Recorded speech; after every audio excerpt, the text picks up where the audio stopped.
ကျေပြောလာတဲ့အာဖရိကရဲ့ဆာဗာနာမြက်ခင်းပင်ကြီးထဲမှာတားကောင်ကိုချောင်းမြောင်းနေတဲ့တားရဲတကောင်ရှိနေပါတယ်။သူကတော့အဆက်အပြောက်ထီနဲ့တစ်ကြားတစ်ပါပဲ။သူ့ရဲ့မျက်လုံးတွေကအရှိကဝဝန်းအုပ်စီမှာအာယုံစိုက်နေပေမဲ့သူတတိမထားမိတဲ့ဘေးအန္တရာယ်တစ်ခုကလည်းအနားမှာရှိနေခဲ့ပါတယ်။အဲ့နာကတော့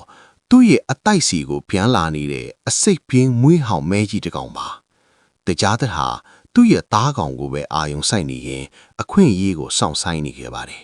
။ဒါပေမဲ့ရုတ်တရက်ဆိုသလိုပဲအခြေအနေတွေကပြောင်းလဲသွားပါတယ်။ဝက်ဝင်တွေဟာအန်ဒီယေကိုရိပ်မိပြီးထွက်ပြေးသွားကြတဲ့အချိန်မှာတစ်ကြားတဲ့နဲ့မွေးဟောက်တို့ထိတ်တိုက်တွေ့ဆုံကြပါတော့တယ်။ကြောက်မဲ့ဖွယ်ကောင်းတဲ့ဒီတိုက်ပွဲဟာစက္ကန့်ပိုင်းအတွင်းမှာပဲပောက်ကွဲထွက်လာခဲ့ပါလေ။တစ်ကြားတဲ့ဟာ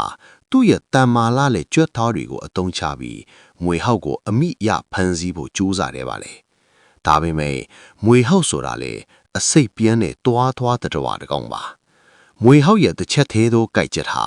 တစ်ကြားတဲ့ရဲ့မျိုးရိုးပြေတာတစ်ခုလုံးကိုပြောင်းလဲပြစ်နိုင်စွမ်းရှိပါတယ်။မွေဟောက်ဟာသူ့ရဲ့ပါးပြင်ကိုထောင်ပြီးအစွမ်းကုန်ခုခံနေပါတယ်။တစ်ကြားတဲ့လာလေနောက်မဆုတ်တန်းတိုက်ခိုက်ရင်မွေဟောက်ကိုဖန်စီနိုင်ခဲ့ပြီမဲ့မွေစိတ်တွေကတစ်ကြားတဲ့ရဲ့ခန္ဓာကိုယ်တွေကိုစိတ်ဝင်သွားပါပြီ။တစ်ကြားတဲ့ရဲ့ခြေလက်တွေဟာတခီးပြီးလေးလံလာပြီးသူ့ရဲ့စိတ်တိုင်းကြမလှရှားနိုင်တော့ပါဘူး။နောက်ဆုံးမှာတော့တစ်ကြားတဲ့ဟာမွေဟောက်ကိုအနံ့ယူနိုင်ခဲ့ပြီမဲ့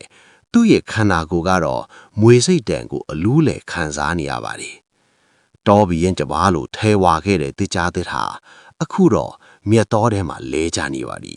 ။ပူပြင်းလာတဲ့နေရောင်အောက်ကဒီမြက်ခင်းပင်ကျဲကြီးထဲမှာလှုပ်ရှားသမျှအရာတိုင်းဟာအသက်အန္တရာယ်နဲ့မကင်းပါဘူး။ဒါဟာတဘာဝတရားရဲ့ကြမ်းတမ်းလာတဲ့အမှန်တရားပါပဲ။